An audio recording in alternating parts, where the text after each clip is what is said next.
ممكن تكوني عندك جسم رياضي، لكن هل عندك العقلية اللي تكوني بيها مدربة ناجحة؟ ازاي ابدأ مشواري كمدربة لياقة بدنية واحقق النجاح فيه؟ عايزة اخد رأي حضرتك في كده. طيب، زي ما انا قلت لك من شويه، هو الدراسه ده شيء مهم جدا. بس في البدايه ما ينفعش ان انا اكون مدربه وانا اصلا اوريدي ما عنديش لياقه بدنيه انا شخصيا.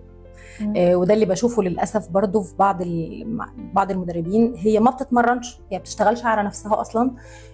وهي عارفه التمارين، ممكن تكون بتمرن كويس، ولكن هي مش قدوه ليكون انها تبقى مدربه. فانا بخش الجيم ببقى عايزه اشوف انا في نفسي في حاجة. يعني مثلا هي عامله فورمه كويسه وشكل جسمها، الشيب بتاع جسمها مظبوط، فهي عامله كده مع نفسها، فاكيد هي تعمل ده معايا، هتفيدني. دي اول حاجه، ان انا اشتغل على نفسي. ما ينفعش يكون مدرب ابدا ابدا ابدا، وللاسف دي موجوده وبكثره، انها ما بتتمرنش اصلا. هي مذاكره ودارسه لكن ما بتتمرنش. مهم قوي اعرف التمرين ده بيشتغل ازاي، والعضله احس بيها وانا بتمرن، عشان ابقى عارفه اشرح للعميل انت هتعمل ايه بالظبط وهتحس بايه بالظبط. اول حاجه لازم المدربه تكون بتتمرن. النقطه الثانيه طبعا لا جدال عليها، الدراسه. يعني انا دلوقتي محتاجه اكون عندي علم عشان اقدر اديه للناس. المجال الرياضي فيه تخصصات كتير جدا، زي التشريح والتغذيه، وفي حاجه كمان اسمها علم النفس الرياضي. يعني تعرفي سيكولوجيه العميل، عشان اجي النهارده كده حد ما دخلش كليه طب واخليه يعالج حد. في قصص كتير جدا جوه الموضوع، فما ينفعش ان احنا نختصرها في ان احنا نشوف فيديوهين من على اليوتيوب وندخل نمرن.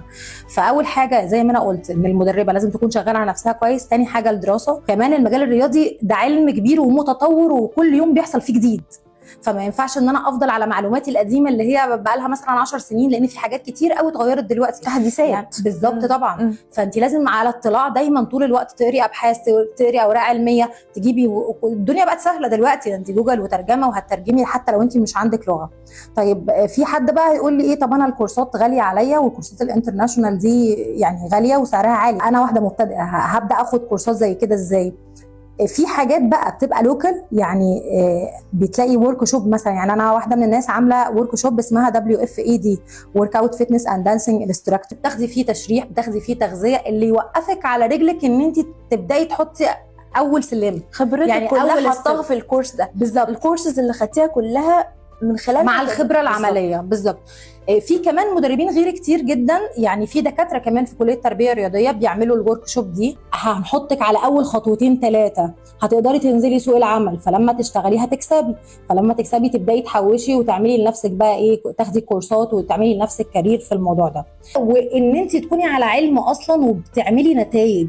لما تعملي نتائج، فالنتائج دي في حد ذاتها بتجيب لك اصلا عملاء. شويه بتلاقي نفسك ممكن تشتغلي بره كمان المنطقه اللي انت فيها، مش مجرد يقتصر شغلك على شغل جيم بس، او انت تبقي واقفه في صاله. لا، لو انت بقى مصره ورا حلمك، لا هتوصلي وهتجيبي كل اللي دفعتيه ده واضعاف اضعافه.